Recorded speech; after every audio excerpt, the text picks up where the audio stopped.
De volta com o Educador Entrevista, recebo agora o prefeito Juninho Gaspar. Prefeito, gratidão pela participação conosco. Boa tarde. Boa tarde, Luciano. Boa tarde a toda a nossa população que nos acompanha aqui no Educador Entrevista. É sempre uma grande honra, uma satisfação ter a oportunidade de estar aqui na Educadora mais uma vez para poder conversar, falar sobre a nossa cidade, sobre as ações que a administração municipal vem realizando, as políticas públicas e também responder à nossa população, falar sobre os problemas e as dificuldades que o município enfrenta e juntos assim buscar soluções para que a gente possa resolvê-los. Muito bom. Prefeito, a gente esteve presente aí na inauguração da nova creche, não é, da Morada do Verde.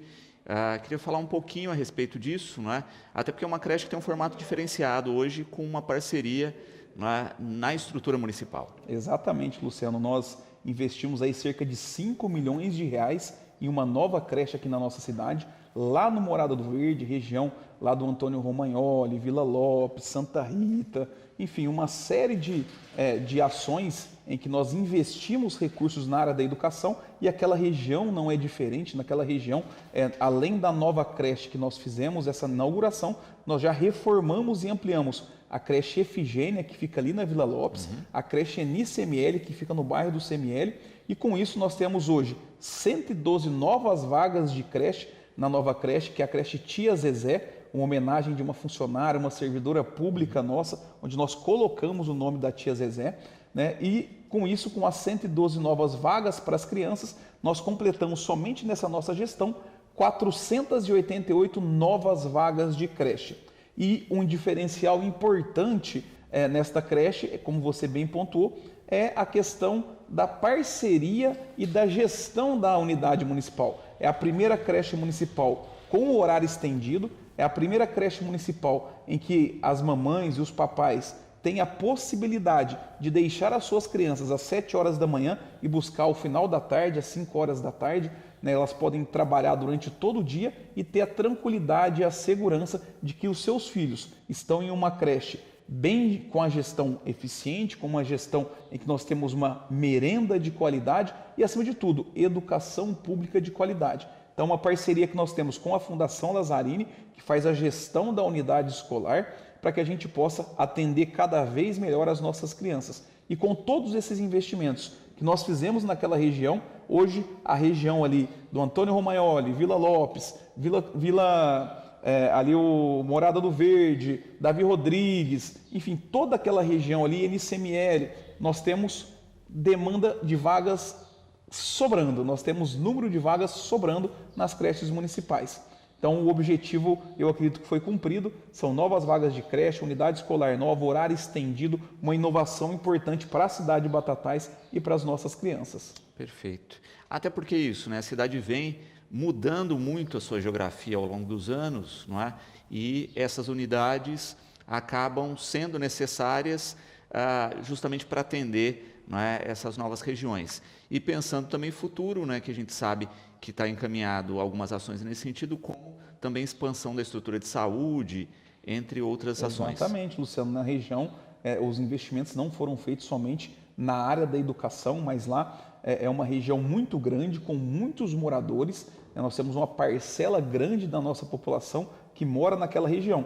E ali na Vila Lopes, no CML, nós já fizemos toda a parte de recapeamento. O CML ainda tem uma parte que nós vamos, nessa gestão, fazer esse recapeamento, mas foi uma parte que recebeu Vila Lopes, Santa Rita, Cimara, recebeu todo o recapeamento novo, iluminação de LED, reforma e ampliação nas creches, reforma agora na unidade básica de saúde da Vila Lopes, e também nós já licitamos ali no bairro Davi Rodrigues uma nova unidade básica de saúde, onde vai melhorar e facilitar o atendimento na saúde pública de toda a população daquela região. Então são investimentos em diversas áreas, em diversos setores naquela região da nossa cidade. E pensando também nessa expansão que o município vem tendo, nós temos um outro lado da cidade que cresce muito, que é o lado aqui da Ayrton Senna. Nós estamos fazendo uma grande intervenção na Avenida Ayrton Senna, onde nós teremos ali iluminação pública de LED, nós teremos ciclofaixa, ciclovia, teremos também calçamento para que as pessoas tenham a segurança necessária. E naquela região nós já estamos preparando um projeto, nós temos o terreno já para também construir uma nova creche naquela região para poder atender a população que mora naquele alto. Prefeito, falar um pouquinho do retorno do INSS da agência aqui no município. Luciano, o INSS é um grande equipamento, né? É um equipamento super útil para a população de Batatais, onde nós, desde o ano de 2020, no meio da pandemia, fechou as suas portas e não voltou mais, né? Então nós perdemos mais esse equipamento aqui no nosso município. Desde o início lá dos anos 2021, 2022, nós já vínhamos fazendo esse trabalho, nós tínhamos na Câmara Municipal também requerimentos de vereadores, me recordo o vereador Júlio do sindicato, uma série de pessoas trabalhando para que a gente conseguisse, junto ao governo federal e junto à superintendência do INSS, trazer a unidade de volta para Batatais para atender a nossa população. Nós fizemos esse trabalho no ano de 2024, nós conseguimos assinar um termo de cooperação e colaboração com o INSS, aprovamos uma legislação na Câmara Municipal e daí nós cumprimos a nossa parte, porque nesse termo de cooperação ele detém vários requisitos que o município tem que cumprir. O primeiro deles, identificar e conseguir um prédio para ceder ele para o INSS, o município pagando esse aluguel, ou se o prédio for próprio, que o município faça a cessão do prédio para o INSS, a cessão de servidores, de funcionários, de estagiários para auxiliar no atendimento e na parte burocrática ali do órgão, também a acessibilidade e adequações do próprio local e, dado isso, nós conseguimos cumprir a nossa parte e entregamos o prédio para o INSS. Da sua parte, o INSS teve que fazer algumas licitações para poder fazer a contratação e instalação de logística, de computação, de rede, de divisórias, equipamentos, enfim, uma série de questões. E nesse período eles tiveram problema com as empresas que ganharam a licitação, né? Infelizmente, nós percebemos que em todos os órgãos, seja um órgão federal, estadual ou municipal, quando uma boa empresa ganha uma licitação, geralmente ela não consegue prestar o serviço. E tem todo o trâmite burocrático. Você tem que fazer a abertura de processo administrativo, você tem que dar o direito à ampla defesa e ao contraditório, até que você termine esse processo e possa contratar outra empresa. Então eles demoraram quase um ano aí nesse processo para que a gente pudesse, enfim, agora na última segunda-feira, dia 23, ali na Praça Dr. Fernando Costa, número 53, ter a abertura das portas da agência do INSS. Né? Lá nas tratativas com o gerente regional, o Lucas, eu já dizia para ele que nós precisávamos que fosse uma estrutura robusta, porque a nossa população é uma população já idosa, né? E quem são as pessoas que mais precisam do serviço? Ou pessoas com deficiência, ou pessoas idosas que precisam desse serviço. E em toda a nossa região nós temos apenas 3 cidades que fazem também a perícia, que é Ribeirão Preto, Franca e São Joaquim da Barra. Né? E eu solicitei para que na nossa unidade nós tivéssemos a oportunidade também de ter a perícia. E ele me dizia que a perícia ela se desvinculou do INSS. Né? Hoje nós temos lá na própria superintendência lá em Brasília um departamento que cuida só da parte médica e de perícia, né? E que eles que fazem essa decisão. Mas que de qualquer forma a prefeitura, pensando nessa possibilidade e pensando de que quando nós exigíssemos ou cobrássemos a perícia, o INSS falasse, olha, mas a gente precisa de uma sala adequada para poder receber o perito, nós já fizemos as salas, inclusive nós temos 2 salas de perícia na unidade do INSS, uma para fazer perícia virtual, se necessário, porque hoje os órgãos estão utilizando muito a questão virtual, até as audiências na justiça são virtuais, audiências de custódia, no INSS também eles estão fazendo perícias virtuais, então além da sala virtual, nós já deixamos preparada uma sala física de perícia para que o perito possa atender a população. Então nós estivemos na segunda-feira, dia 23, na abertura da unidade, que já recebeu atendimento e atendeu várias pessoas. O gerente regional, Lucas, ele esteve presente, nós cobramos muito a questão da perícia, ele disse que estava trabalhando para que a gente também tivesse essa possibilidade em Batatais e que as pessoas evitassem esse transtorno de viajar. Mas o mais importante, nós temos a agência física em Batatais, os atendimentos e os agendamentos eles podem ser feitos tanto de forma virtual através do site do INSS, como também a demanda espontânea indo até o INSS para fazer o seu agendamento. E lá conversando com os funcionários, eles nos disseram que mesmo nós tendo a agência física em Batatais, alguns dos serviços para garantir a segurança das informações, eles ainda têm que ser feitos por forma virtual, através do GovBR, né, e não lá na unidade, que senão o atendente, o funcionário do INSS, ele também não vai conseguir ter acesso àquele serviço. Ele vai ter que passar para o seu superior, que vai passar para o seu gerente, que vai passar para a superintendência para ver a possibilidade de fazer esse serviço sem essa autorização via internet. O mais importante é que esse importante equipamento que presta um serviço essencial para a nossa população está de volta em Batatais, está atendendo o nosso povo lá na Praça Dr. Fernando Costa, número 53. Valdir, parabenizando aí pela iniciativa, não é? E perguntando das diferenças, né, nesse novo formato aí, junto ao INSS, como agendamento prévio, etc., está num formato um pouquinho mais, como ele coloca aqui, similar ao Poupa Tempo, correto? Exatamente, é um formato híbrido, né? Quero agradecer ao Valdir, né, e dizer que hoje todos os órgãos da administração pública direta, indireta, seja do governo do estado, como ele mesmo colocou, a questão do Poupa Tempo, do Detran, nós temos também os órgãos do governo federal, a própria justiça, o judiciário, eles estão fazendo um trabalho de forma híbrida. Alguns desses atendimentos e alguns desses agendamentos, ou atendimentos, até a perícia pode ser de forma virtual, né, eles estão sendo feitos através do computador, da página do INSS, ou então diretamente através da demanda espontânea lá mesmo na sede física do INSS. Mas é um fato constatado não só pelo Valdir, mas por todos que utilizam os serviços públicos hoje, que esses espaços físicos cada vez mais eles estão proporcionando um atendimento virtual, né? Então é uma forma híbrida de poder atender a população. Caio, parabenizando pelo trabalho. A gente falou, né, no início do programa aqui um pouquinho a respeito de Ayrton Senna, né? Ele pergunta, prefeito, de previsão, né, de conclusão da obra e de conexão com mais vias de acesso à avenida. Tá. Quero agradecer ao Caio. É uma grande obra, hoje é a maior obra que nós temos em andamento no município, são cerca de 18 milhões de reais investidos ali na Ayrton Senna. Quem não se lembra ali que quantos acidentes nós tivemos, pessoas, entes queridos que perderam seus familiares ali na Ayrton Senna, ou porque foi atropelado, ou porque estava andando ao lado onde não tinha acostamento. E hoje nós temos também outras questões, a cidade crescendo naquela região, nós temos o distrito industrial que foi entregue e já tem várias empresas construindo ali, então vai ser uma via de acesso onde nós temos um movimento cada vez maior.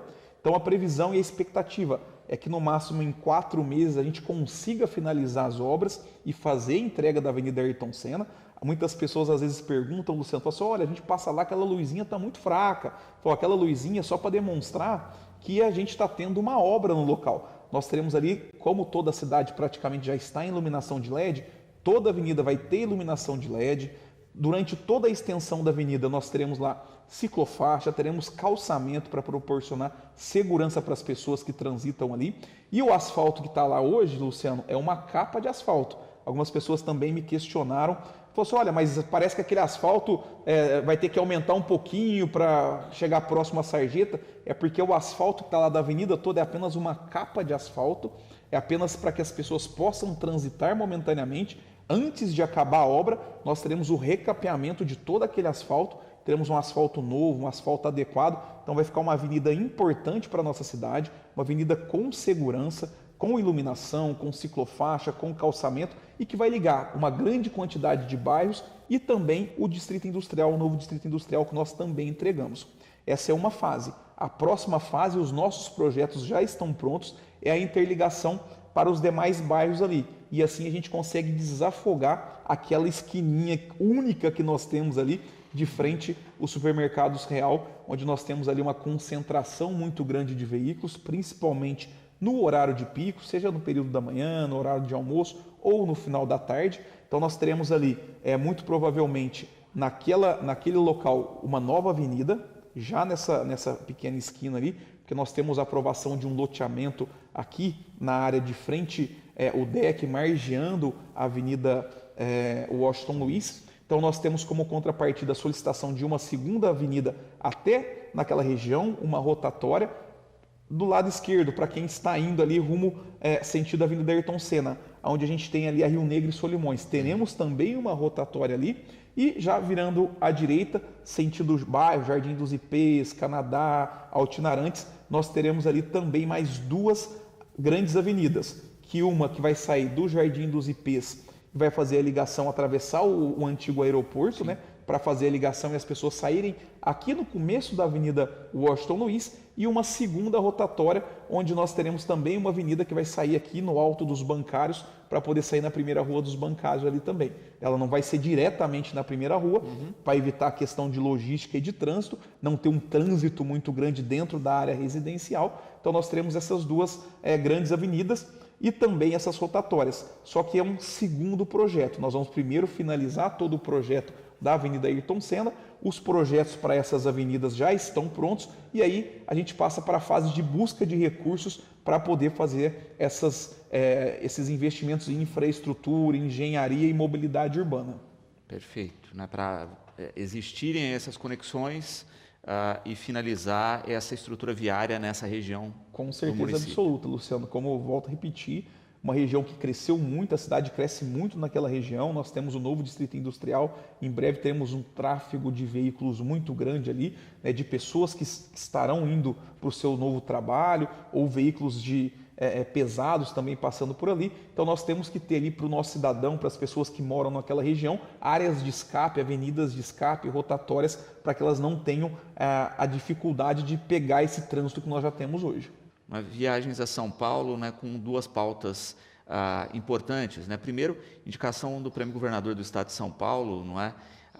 Com Silva aí, representando o município e o prefeito fazendo esse acompanhamento, e também a Secretaria de Habitação, correto? Exatamente. Nós tivemos uma terceira pauta aí que eu vou chegar nela também.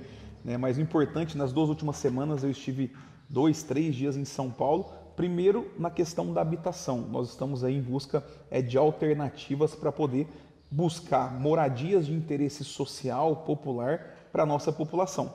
Nós temos algumas questões aqui em Batatais que já decorrem de bastante tempo, com dificuldades, como a gente tem ali nos conjuntos habitacionais do nosso município, com uma estrutura muito ruim, com conjunto com grandes dificuldades. E nós temos aqui, bem no meio da nossa cidade, uma área gigante do governo do estado, que não é utilizada, bem ao lado aqui do conjunto habitacional, ao lado do bosque, que o governo do estado poderia fazer uma parceria com o município e também com o governo federal, para que a gente tivesse ali moradias de interesse popular, de interesse social, e também, às vezes, quem sabe, é um dos pedidos que nós já fizemos dentro desse documento, realocar essas famílias que estão nesses conjuntos em casas, né? Então, esse é um dos objetivos. Nós fomos lá e estamos trabalhando essa questão. Uma segunda questão em relação também às moradias, o governo federal lançou em 2023, 2024, uma nova modalidade do Minha Casa Minha Vida, que é o Minha Casa Minha Vida Cidades, que faz com que o município ele não tenha a obrigatoriedade ou a necessidade de possuir um terreno para fazer a doação ou ter que disponibilizar os recursos, comprar um terreno para poder fazer a doação, para a gente ter habitação de interesse social. Com Minha Casa Minha Vida Cidades, e na próxima sessão da Câmara eu vou encaminhar um projeto de lei solicitando para os vereadores a aprovação desse projeto. Na nossa região, nós já iniciamos esse mesmo projeto, Minha Casa Minha Vida Cidades, na cidade de São Joaquim da Barra, que vai ser uma das primeiras do Brasil, na cidade de Orlândia, e também agora, no último mês, a cidade de Brodós, que aprovou a legislação, e na próxima semana eu vou mandar para a Câmara Municipal. E o que seria essa autorização do Minha Casa Minha Vida Cidades, Luciano? É que, ao invés do município ter que comprar essa área, às vezes dispor de 5, 10 milhões de reais para comprar uma área e fazer a doação dessa área para a Caixa identificar alguém para poder fazer essas casas, o município vai ter a possibilidade de ajudar o cidadão, aquelas pessoas que mais precisam, no momento que ele também mais precisa, que é a entrada. Né? O mais difícil é a entrada, não é a mensalidade, que às vezes é 300, 400 reais, que no dia a dia, no seu trabalho, o cidadão consegue fazer esse pagamento. Mas às vezes a entrada é o mais difícil, que é 20%, 30% do valor total da sua residência. Então nós teremos aí a possibilidade de ter o Minha Casa Paulista, que é o governo do estado, que até 15 mil reais ele ajuda o cidadão na entrada, o Minha Casa Minha Vida, que de acordo com a faixa de renda, ele tem os valores que também auxiliam na entrada, e o município, com o recurso que ele compraria o terreno, ele pode identificar essas famílias e também auxiliar na entrada. Então a família carente de baixa renda vai ter 3 auxílios, 3 ajudas do governo federal, do governo do estado e do município, para que ela possa dar a sua entrada e ela vai se responsabilizar somente em pagar as suas parcelas. Inclusive, essa entrada da parte do município, ela não precisa ser ressarcida, não precisa ser devolvida, é uma política pública habitacional que o município vai implementar aqui para ajudar essas famílias. Então, nós estamos nessas duas linhas junto ao governo do estado e ao governo federal, e o que facilita também, Luciano, é que nós podemos abrir um chamamento público e as empresas ou os empreendedores que já têm terrenos na cidade e já têm casas aprovadas na Caixa Federal, elas podem se inscrever dentro desse chamamento e oferecer essas residências, e a contrapartida do município vai direto para a família pagar a entrada. Então, é uma grande possibilidade, né? Independe da área no primeiro momento. Exatamente, independe da área. E vale ressaltar que muitas vezes a gente fica, né, com o pires na mão, nesse caso, né, pedindo área e etc. A área que o prefeito cita, não é, que fica no entorno lá, era uma área que era do município e que foi doada para o Estado. Não é? Às vezes a gente não faz o recorte histórico disso. Não é? O Estado, quando foi implementar a FEBEM na cidade, a gente tem que fazer esse recorte histórico, estava implementando FEBEMs no Estado todo. Não é? O município doou aquela área, que era do antigo lar da infância, inclusive com o prédio, etc., para o Estado, não atendeu a demanda do Estado naquele momento, mas o Estado ficou com a área e fez o lar da infância naquele prédio antigo com todo o entorno, não é? E depois adquiriu a área hoje, né, da antiga FEBEM e fez. Então, se a gente faz o recorte histórico, seria só uma devolução de uma área que já era do município, que foi doada para um propósito para o Estado e que o Estado não utilizou. Exatamente, a gente teria esse facilitador, né? E são os governos trabalhando com um objetivo comum, mesmo que o governo do estado seja de um determinado partido político, o governo federal de outro, isso é o que menos importa para a gente aqui em Batatais. Nós temos que trabalhar em conjunto para atender as demandas da nossa cidade, principalmente as demandas sociais, daquelas famílias que estão em situação de vulnerabilidade social, para que a gente possa oferecer um serviço público de qualidade, oferecer moradia digna, casa para quem precisa. Então essa é uma das pautas importantes que há mais de 2 semanas eu estou recorrentemente indo a São Paulo para tratar dessas questões. Outra pauta trata da área da cultura, e a cultura que vem recebendo grandes investimentos da nossa gestão com a reforma da Estação Cultura, agora a revitalização do Teatro Municipal, a reforma que ainda está em andamento lá do Centro Cultural Sérgio Laurato, os grandes eventos e acontecimentos que nós estamos proporcionando para a nossa população e para toda a região na área da cultura. Nós estivemos no Palácio dos Bandeirantes, no prêmio Governador do Estado com a Consilva, né, representando a arte naif aqui em Batatais. Inclusive nós temos lá na Estação Cultura uma galeria com o nome da Consilva que nós implementamos na Estação Cultura, e ela é uma grande artista, uma artista raiz da nossa cidade. Quero aqui deixar meus parabéns para ela, que ela é uma grande representante da cultura do nosso município, né, uma grande representante da nossa cidade. Nós fizemos questão de estar presente no Palácio dos Bandeirantes, dando total apoio para ela, e a arte ficou, a arte de Batatais, a cultura de Batatais, a nossa Consilva foi escolhida entre os 5 projetos audiovisuais aqui do nosso estado. Então, imagina, um estado de São Paulo com 645 municípios, com milhares e milhares de artistas, nós fomos escolhidos entre os 5 melhores do estado de São Paulo. Então, fica aqui o nosso parabéns tanto para a Consilva, como também para a nossa Secretaria de Cultura e Turismo, que vem tendo um olhar diferenciado em relação a essas questões. E também, para finalizar a nossa viagem em São Paulo, estive com o vereador Sabará. Nós estivemos no Instituto Federal, né, para que a gente pudesse tentar viabilizar para o nosso município um Instituto Federal aqui na nossa cidade. Nós estivemos com o reitor do Instituto Federal, levamos a nossa demanda e as nossas necessidades, não só de Batatais, mas da nossa micro-região, para que as pessoas possam também utilizar uma estrutura como essa de um Instituto Federal educacional aqui na nossa cidade, mas que a micro-região participe disto também, porque nós temos, Luciano, esta possibilidade, e nós temos já oferecido para o município o antigo prédio da Fundação Casa de Batatais, que hoje ele se encontra vazio. Então, para fazer sentido o recebimento desse prédio, que é um prédio grande, nós estamos tentando viabilizar junto ao governo federal e ao Instituto Federal, aqui em Batatais, essa possibilidade, utilizando esse prédio do Estado, que o Estado quer ceder para o município, e dentro disso nós fazermos uma cessão para o governo federal para poder ter um instituto federal. Seria uma mudança de paradigma, a gente vai tirar a cadeia e vai passar para uma instituição federal educacional de capacitação, de educação, de cursos para os nossos jovens, adolescentes, para a população em geral, para a nossa região. Então, é um trabalho que nós estamos fazendo junto ao vereador Sabará, ao deputado federal Orlando Silva, para tentar juntar, unir também esses interesses do município de ter um instituto, do governo do estado de ter um prédio gigante, ocioso, e que ainda tem seguranças, ele tem um custo muito grande lá no prédio diariamente, com o interesse do Instituto Federal para que a gente possa oferecer educação de qualidade também aqui no nosso município. Seria uma quebra de paradigmas muito grande, né, Luciano? A gente desativou a Fundação Casa, uma instituição correicional, uma prisão onde ficavam os nossos jovens e adolescentes, para que esse local seja transformado em Instituto Federal Educacional, de atividades em que a gente pode capacitar esses jovens. Então seria um sonho que nós estamos começando a construir para transformar também a realidade da nossa cidade.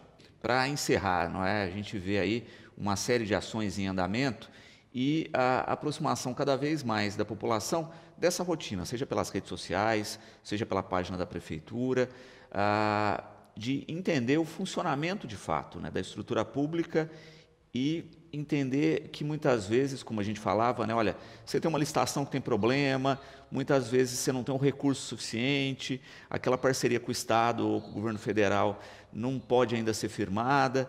Então, também de entender a questão burocrática que muitas vezes limita o governante. Olha, eu acredito, Luciano, que isso é de extrema importância. E a gente observa que a cada dia que passa, com o advento das redes sociais, com a vontade de acessar as informações e ter esse conhecimento, as pessoas elas vêm sabendo que muitas vezes não depende apenas da minha vontade, da vontade de qualquer gestor. Para que as coisas aconteçam, nós temos questões de ordem técnica e burocrática, né? E com as informações, a facilidade de informação, as pessoas que têm um bom senso e que querem realmente discutirem e aprenderem coisas interessantes, elas têm o fácil e o livre acesso a tudo isso. E no dia a dia não é diferente. As pessoas estão próximas, Luciano. Hoje é sexta-feira. Todas as sextas-feiras eu fico muito pouco na prefeitura e estou na rua. Ou eu estou andando numa rua, numa via que está sendo recapeada, em alguma obra que está em andamento, ou numa unidade básica de saúde, ou numa escola municipal, ou recebendo as crianças e os adolescentes da nossa região, aqui da nossa cidade, para poder estar falando sobre a nossa cidade, para estar falando como que as coisas de fato funcionam. Isso é muito importante, para que as pessoas elas tenham esse conhecimento, esse discernimento e possam, além de dar sugestões, participar das decisões. Isso é muito importante. E uma coisa que a gente falava nos bastidores, né? A gente pode ter entendimentos diversos, entendimentos diferentes, mas nós temos problemas que eles são de fato existentes.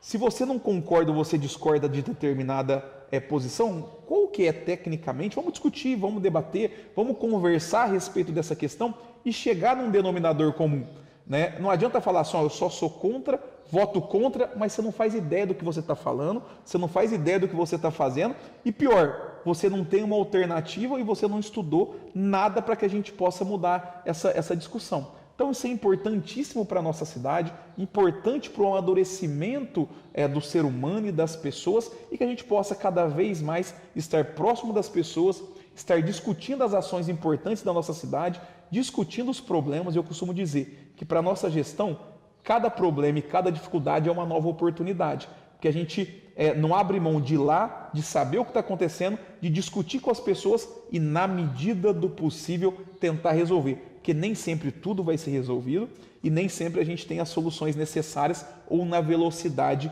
na qual a gente precisa ou se espera. Então isso é importante. Então tem também que parabenizar a população que está ativa, que está nas redes sociais, que está acompanhando todos os processos, procedimentos. Eu vejo pessoas perguntando sobre o processo licitatório, sobre as coisas como que estão acontecendo, lei de transparência, acesso à informação. Isso é importante para a cidade, para o amadurecimento da nossa sociedade, para que a gente tenha pessoas com formação de opinião forte, que eles possam cada vez mais terem a consciência de que as coisas só funcionam e só acontecem se nós discutirmos e em conjunto a gente consegue realizar. Prefeito, gratidão pela participação, fica sempre aqui nesse canal de comunicação com a população.